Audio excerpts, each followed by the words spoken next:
कित्येकदा बोलायचंय सभागृहामध्ये, अरे भिंती फुटून जाईल पण तुमच्या डोक्यात कधी येईन? 1,36,000 घर जर कोणी बांधून देईन ना, निश्चित दाढी काढून टाकतोय, निश्चित दाढी काढून टाकतोय. म्हणजे आम्ही काम करायचं, कष्ट करायचं. तो कलेक्टर 3 लाख रुपये महिना घेतोय. काय ताकद आहे? कोणता कलेक्टर चांगलं काम करतोय? पण शहर वाले को 2.5 लाख और गांव वाले को 1.25 लाख. वाह बे वाह. तुमच्या डोक्यात काय भुसा भरलाय का सरकारच्या? तुमच्या डोक्यात काय भुसा भरलाय का सरकारच्या? तालिका अध्यक्ष सांगा बरं, तुमची खुर्ची 2-3 लाखाची आहे, तुम्ही ज्या चेअरवर बसले ते. म्हणजे मला हे समजत नाही, काय तुमचं डोकं ध्यानावर आहे का नाही आहे? म्हणजे तुमच्या डोक्यात काय भुसा भरलाय का सरकारच्या? सरकारच्या म्हणतोय. मला एक सांगा, का 1.25 लाखात घर कसं होतं? 1,36,000 घर होते का गुलाबराव? मग का बोलत नाही तुम्ही? हे बदलायला पाहिजे सावे साहेब. अहो तुम्ही एक सांगा, 1,36,000 घर जर कोणी बांधून देईन ना, मुच्छिन दाढी काढून टाकतोय. कोणी असन तर सांगा मला. हो सिंगणे साहेब, मग तुम्ही बोलत का नाही ते सांगा. 3 लाख दिले पाहिजे. शहरातल्या लोकांना 2.5 लाखाचं घर देतोय आणि गावातल्या लोकांना 1.25 लाखाचं मत नाही पाहिजे का तुम्हाला? आमच्या शेतकरी शेतमजुराचे मत नाही पाहिजे? म्हणजे तुम्ही शहरात बांधलं तर 2.5 लाखाचं घर. कित्येकदा बोलायचंय सभागृहामध्ये, अरे भिंती फुटून जाईल पण तुमच्या डोक्यात कधी येईन? भिंती फुटायला लागली, क्रॅक झाली. ते पहा शिवाजी महाराजच्या खाली क्रॅक होऊन राहिली. बोलता बोलता हे सगळे सभासद बोलून बोलून थकून राहिले. पण शहर वाले को 2.5 लाख और गांव वाले को 1.25 लाख. वाह बे वाह. ते गुलाबराव तुमचा पाणी पुरवठा विभाग आहे तसंच आहे. टेंब लावले पाहिजे, टेंब. शहर वाल्याला तुम्ही 75 लिटर पाणी देताय आणि गाव वाल्याला 50 लिटर नाही देत. 55, 5च जास्त ना. मग शहर वाल्याले अति अ वर्ग महानगरपालिकेले 1.25 लिटर देत आहे. मग 1.25 लिटर त्याचं पोट मोठं आहे, काय मोठं आहे, कहून पाणी तेले जास्त देता? आम्हाला उत्तर पाहिजे. आणि स्लम वाल्याले 45. हे काय जातीवादी आहो तुम्ही? एवढा जातीवाद तर 200-150 वर्ष अगोदर नव्हतंय. म्हणजे तुम्ही ग्रामीण वाल्याला फालतू समजताय.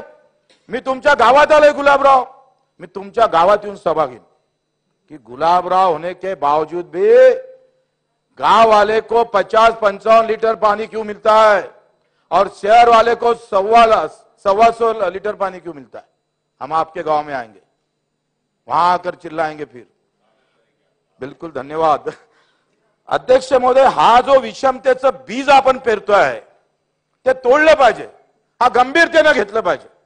हे विषमतेचं बीज तोडणार नाही तुम्ही अध्यक्ष महोदय. म्हणजे आम्ही काम करायचं, कष्ट करायचं. तो कलेक्टर 3 लाख रुपये महिना घेतोय. काय ताकद आहे? कोणता कलेक्टर चांगलं काम करतोय? 1-2 कलेक्टर सोडले तर फक्त खुर्चीवर बसून पगार घेतोय, कलेक्शन करतोय. बिल्कुल करेक्ट नवल जी, तुम हमारे साथ में. आता तुम्ही म्हणता स्किल आहे, स्किल आमच्यात नाही का? आमचा शेतकरी 4 बैल घेऊन तास सरळ काढतं.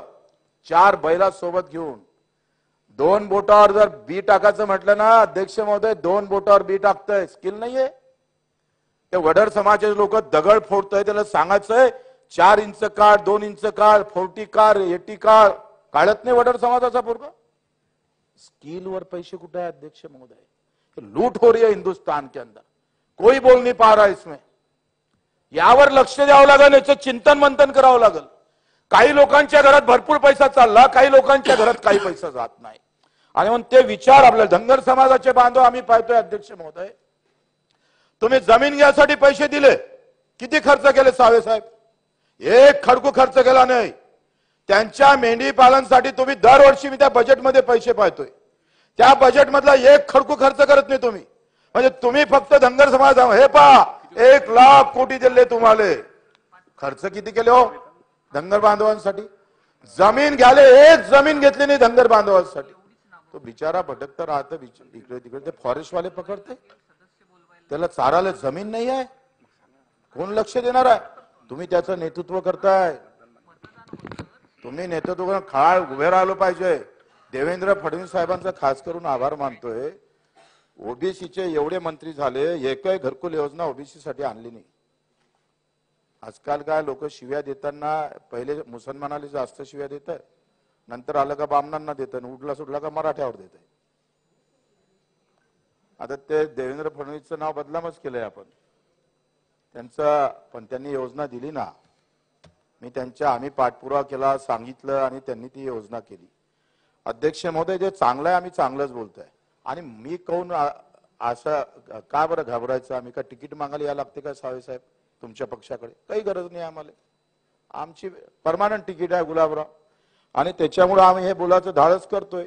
मागून आमचे आमदार म्हणत, मी नाव नाही सांगत, असंच बोलत जा म्हणे, तुमचं बरं आहे म्हणजे तुम्हाला काही आम्हाला बोलता नाही येत म्हणे. मी म्हटलं मला सांगत जा ना, तुम्हाला जे बोलता येत नाही ते मी बोलत जाईल.